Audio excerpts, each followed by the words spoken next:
ఈ నెల 26 నుంచి రైతు భరోసా, ఇందిరమ్మ ఆత్మీయ భరోసా పథకాలు అమలు చేయబోతున్నట్లు ప్రభుత్వం ప్రకటించింది. ఈ నేపథ్యంలో సీఎం రేవంత్, డిప్యూటీ సీఎం పట్టి, మంత్రుల చిత్రపటాలకు రైతులు పాలాభిషేకం చేశారు. ప్రభుత్వంపై ఆర్థిక భారం ఉన్నప్పటికీ రైతుల కష్టాలు తెలిసిన వ్యక్తిగా ముఖ్యమంత్రి రేవంత్ రెడ్డి రుణమాఫీతో పాటు రైతు భరోసా, ఇందిరమ్మ ఆత్మీయ భరోసాతో పాటు సన్నవడ్లకు కూడా బోనస్తో రైతు సంక్షేమానికి ఎన్నో సంక్షేమ పథకాలు తీసుకొచ్చారని కొనియాడారు పువ్వుల దుర్గాప్రసాద్. ఇక అదేవిధంగా నామమాత్రపు రుణమాఫీ చేసిన మాజీ ముఖ్యమంత్రికి పాలాభిషేకం చేసుకున్నారు. కానీ 70,000 కోట్ల రుణమాఫీ చేసి కూడా కనీసం ఆడంబరాలకు పోలేదని అన్నారు. కాంగ్రెస్ పార్టీ అంతేనే ప్రజా సంక్షేమమని, రైతు సంక్షేమం అంటేనే కాంగ్రెస్ పార్టీ అని అన్నారు.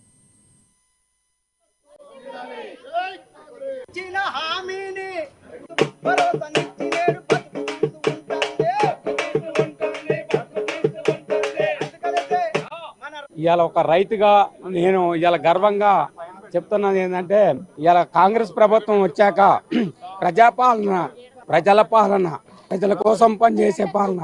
ఇవాళ గర్వంగా ఏంటంటే బ్యాంకులలో రైతు రుణమాఫీ చేయటం అనేది 2 లక్షల రుణమాఫీ చేశారు.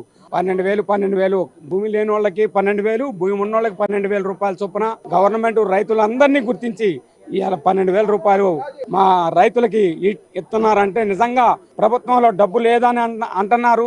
అయినా కానీ మాట ఇచ్చిన ప్రభుత్వం చేపట్టి వాళ్ళు ఎక్కడ ఏ రీతిలో ఎట్లా తీసుకొస్తున్నారో కానీ ప్రభుత్వంలో మాత్రం ఇవాళ రైతులను మాత్రం ఆనందపరిచే విధానంలో రాష్ట్ర ప్రభుత్వం మంచి గర్వంగా చెప్పగలుగుతున్న ఒక రైతుగా. కాంగ్రెస్ ప్రభుత్వం ఏర్పడి సంవత్సరం ముగిసిన తర్వాత ఎన్నో ఒడిదొడుకులు ఎదుర్కొన్నప్పటికీ కూడా అవి ప్రజల వరకు చేరకుండా అది ప్రభుత్వం తనలో తనే మదన పడుతూ ప్రజలకు ఏం చేయాలి అని చెప్పేసి ఆలోచించి ప్రతి ఒక్కటి కూడా చెప్పిన హామీలే కాకుండా చెప్పని హామీలు కూడా అమలు పరుస్తూ ఈరోజు రైతుల కళ్ళల్లో ఆనందం చూడాలని చెప్పి జనవరి 26 ఫౌండేషన్ సందర్భంగా ఈరోజు రైతు భరోసా అయితే ఏంటి, ఇందిరమ్మ అయితే ఏంటి, రెండు కూడా ఇవ్వటం నిజంగా చాలా సంతోషంగా ఉంది. రైతులందరూ కూడా చాలా సంతోషంగా ఉన్నారు. రైతు దండగా